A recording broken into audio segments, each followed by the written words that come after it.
Today, let's go there live.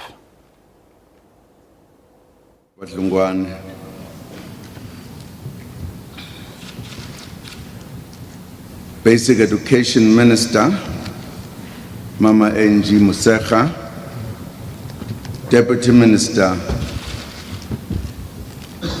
Mr. Enver Serti, all MECs present here.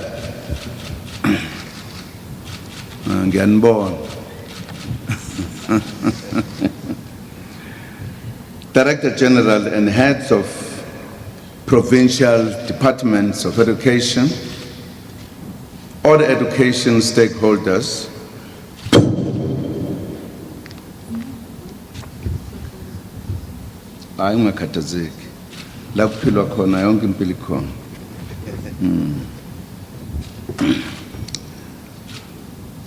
fellow South Africans, it is indeed my honor and privilege to address this important basic education sector, Lekgotla.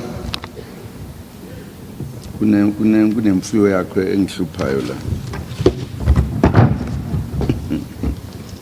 Hayi sihambile.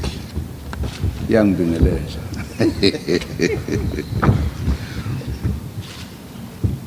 We declared education an apex priority of the democratic government in 2009. Education is a ladder out of poverty and economic stagnation. It is our primary weapon in the struggle for economic transformation and in the quest for a better life for our people, especially the poor. It is for this reason that education gets the biggest slice of our national budget. That is also the reason why this gathering is so important for the country. You have all come together because you care about education and care about the well-being of our children and youth. As stakeholders, you are called upon to share your ideas and dedicate all your time and brain power at this Lekgotla in the interest of strengthening and improving the country's education system. We will always prioritize the education of our children because it is only through quality education that we can win our struggle against unemployment, poverty, and inequality. Our country's constitution enjoins us to provide quality and compulsory basic education to all South Africans, irrespective of race, color, creed, religion, sexual orientation, gender, identity, age, and disability. We remain committed to meet this constitutional directive. As we converge here today, we also remember with fondness the finest son of the soil, the late ANC president and one of the key architects of our freedom and democracy, Ubaba Oliver Reginald Tambo. Had he lived, he would have turned 100 years old this year. and this year marks his centenary. We have thus decided to dedicate this year's Basic Education Sector Lekgotla to Oliver Reginald Tambo. President Oliver Tambo is celebrated for his exceptional leadership qualities and for providing direction during the darkest years of the struggle for our liberation. Importantly, President Tambo was also a teacher. He graduated with a BSc degree in mathematics and physics from Fort Hare University.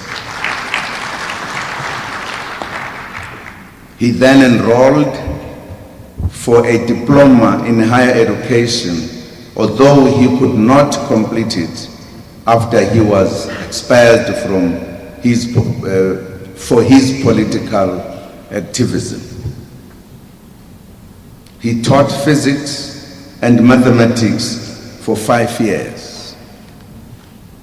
Later on, he completed his postgraduate degree in law and went to open the first black-owned legal practice in Johannesburg with his friend and fellow comrade, President Nelson Mandela, the first president of a free and democratic South Africa.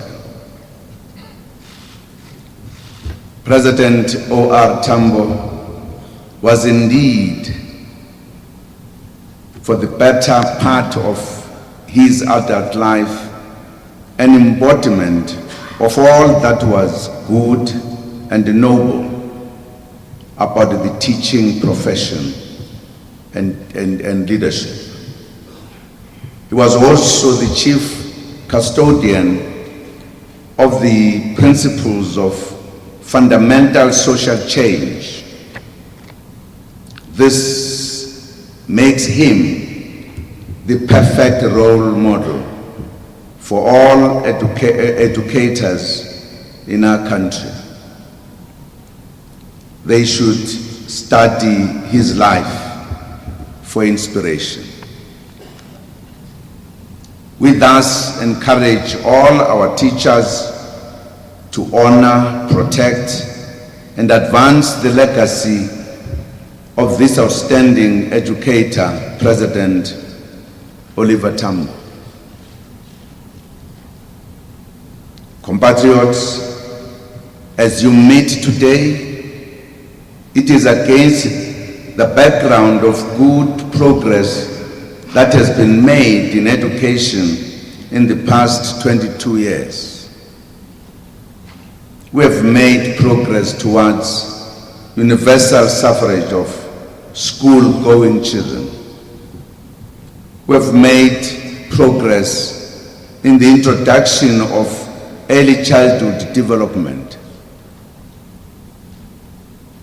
We have progressively worked towards eliminating mud schools and inappropriate school structures, replacing them with state-of-the-art buildings, especially in historically neglected areas.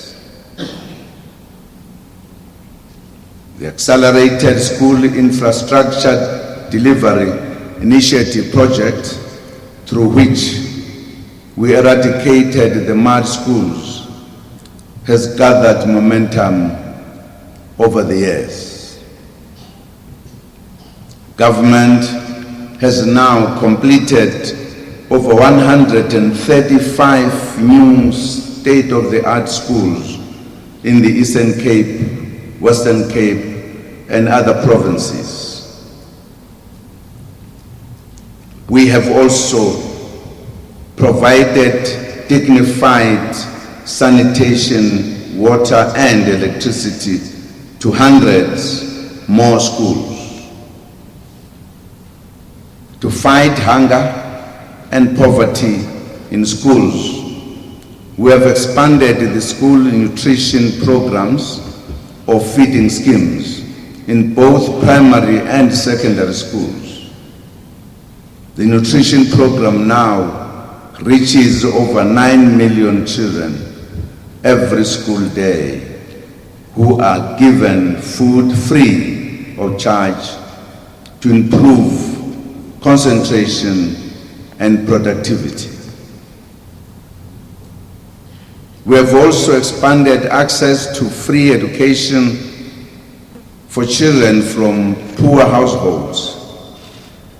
More than 9 million children attend no-fee schools, which is at least 80% of our schools. No child must be denied basic education because their parents are poor or diseased. We have also made progress by steadily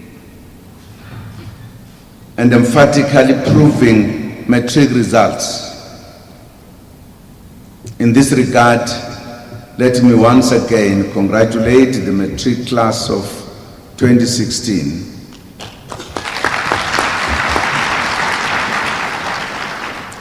They have worked hard and made us proud. Compatriots, there are a number of other notable achievements we can cite that we have scored since we declared education as an apex priority in 2009. We have developed and distributed over 150 million workbooks to learners from grade R to 9 since 2009. We urge provinces where there could be a slow delivery of books this year to speed this up so that all children can have their books before the end of January. Government pays for these books. Administrators must ensure that they reach our children on time every year.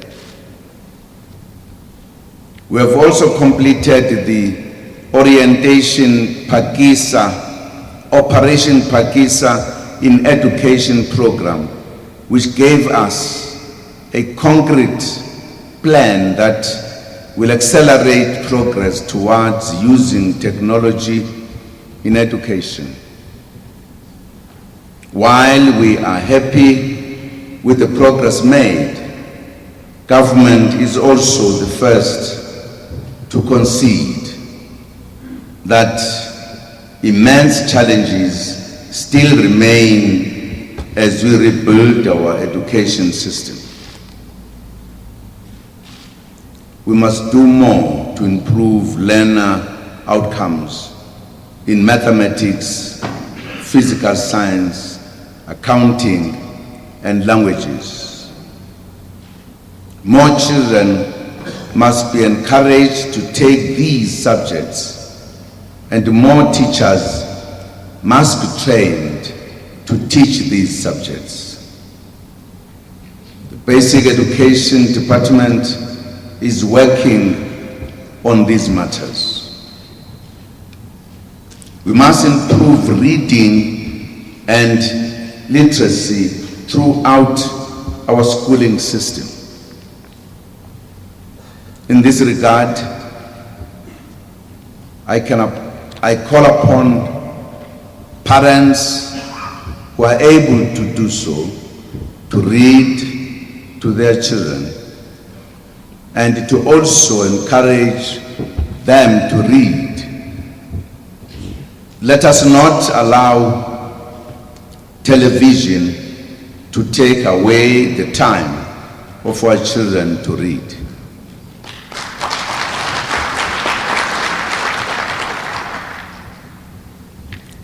Parents should control the time spent by children watching TV or television so that it does not affect their schoolwork. Importantly, as stakeholders, I urge you to work together to stem the tide of dropouts from schools. Our own analysis shows that only less than 50% of all the learners who joined our education system reach matriculation level after 12 years of learning. There are many reasons for this anomaly, mostly socioeconomic reasons and social ills. Whether it's financial reasons, abuse of drugs, or other social challenges, we need to tackle them together. We must keep our youth in schools. We collectively call upon all sectors of society to play their meaningful role to keep our youth in schools. That is one of the key issues that this Lekgotla will be looking into. We also convened this Lekgotla to reflect honestly on accountability throughout the basic education system. I wish to emphasize that there must be consequences for principals and school management teams who recorded a 0% pass rate.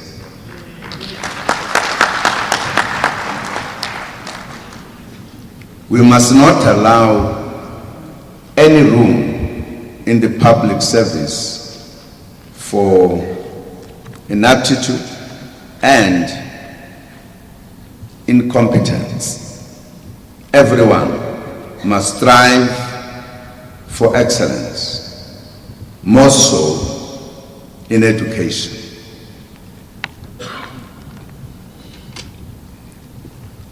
Now, as you heard, I never went into a single school. No teacher can claim ever saw my forehead in a class because I never went there. But when I hear there is a school that only produces 0%, I always ask my question, from January to November, what were they doing? Really? Every day standing in front of the kids, what were they doing? That's why I'm saying, at least there must be some consequences. If I'm a teacher, no single child passes. And since that time, I've been working, being paid, which means I'm being paid for doing nothing, really. So that's why I'm saying there must be some consequences if that happens. Partly because education is the key for development. Without education, no nation will ever develop at a rate at which things are done in the modern world. Countries that are called developing countries will never cross the line and become developed without modern education. Countries that invested in education, they don't regret after a few decades. In fact, any country that invests in education is investing wisely. It's a national investment that will never go wrong. Because you begin not only to produce job seekers, but actually you begin to produce job creators. So it is important that we cannot stand and allow schools that have zero outcome. It means they don't understand the simple logic that education is what makes us grow and therefore be one of the countries in the community of countries in the world who makes a contribution towards development of society. I urge this meeting to pay special attention and develop concrete plans to attend to whatever problems that exist in the underperforming districts, provinces, and schools. Let us attend to shortcomings and ensure that we continue improving performance in education. We have no choice but to succeed as a country, particularly a country, South Africa, which has a task that we may understand and not understand to perform in the continent. Many countries in the continent look up to South Africa to participate at the head of the development of the continent. Education is our only weapon towards prosperity.